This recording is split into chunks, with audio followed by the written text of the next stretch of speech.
माँ बाप से बड़ा कुछ नहीं दुनिया में। यह कहानी एक गरीब युवक की है। यह गरीब युवक कमाने के लिए गांव से शहर आया। कुछ समय बाद उसको अच्छी नौकरी मिल गई।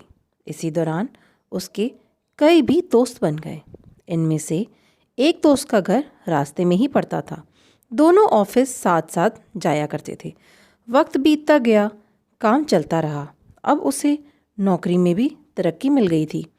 तनख्वाह भी अच्छी खासी हो गई थी। वह बहुत खुश था। आज उसका जन्मदिन है। वह आज बहुत प्रसन्न है। ऑफिस में लोगों ने जन्मदिन की बधाइयाँ दी। शाम को ऑफिस से छूटते ही अपने दोस्तों को साथ ले शहर के एक बड़े होटल में ज़बरदस्त पार्टी की। पार्टी समाप्त होते ही सारे दोस्त अपने अपने घर चले गए।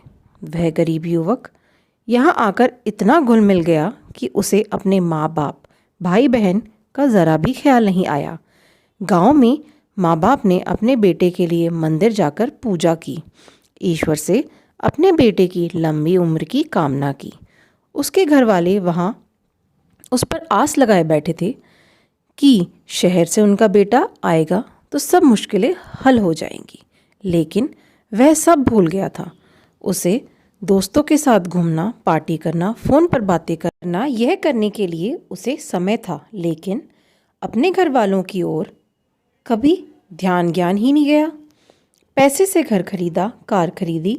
एक बार भी अपने घर वालों को बुलाना उसने ज़रूरी नहीं समझा।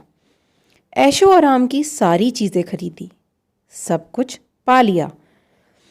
कहानी, एक दिन वह अचानक बीमार हुआ। अस्पताल में भर्ती हुआ। रात हुई। दवाइयाँ लेने के बाद डॉक्टर ने उसे आराम करने को कहा। जब वह सोया तो गहरी नींद में चिल्लाने लगा, माँ बाबा, माँ बाबा, माँ बाबा। रात भर यही चिल्लाता रहा। डॉक्टर ने दवाइयाँ दी लेकिन असर नहीं हो रहा था। आखिर में सुबह डॉक्टरों ने उसके घर संदेशा भिजवाया कि उनका बेटा बीमार है और यहाँ अस्पताल में भर्ती है। माँ बाप को जैसे ही पता चला वह भागे चले आए। माँ ने बेटे को देखते ही अपने सीने से लगाया। उनको देखते ही उसके स्वास्थ्य में बहुत सुधार हुआ। डॉक्टर ने उसे उसी दिन अस्पताल से घर भेज दिया। मानो माँ बाप उसके लिए दवाइयाँ बनकर आए थे। उसने पैसे से दुनिया की सारी चीज़ें खरीदी। पैसों से दोस्त, डॉक्टर, नर्स, दवाइयाँ, सब कुछ उसने पा लिया, सब कुछ मिला। लेकिन माँ बाप नहीं।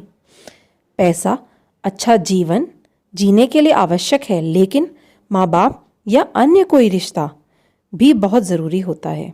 कमाने के पीछे रिश्तों को गंवाना बेवकूफ़ी है।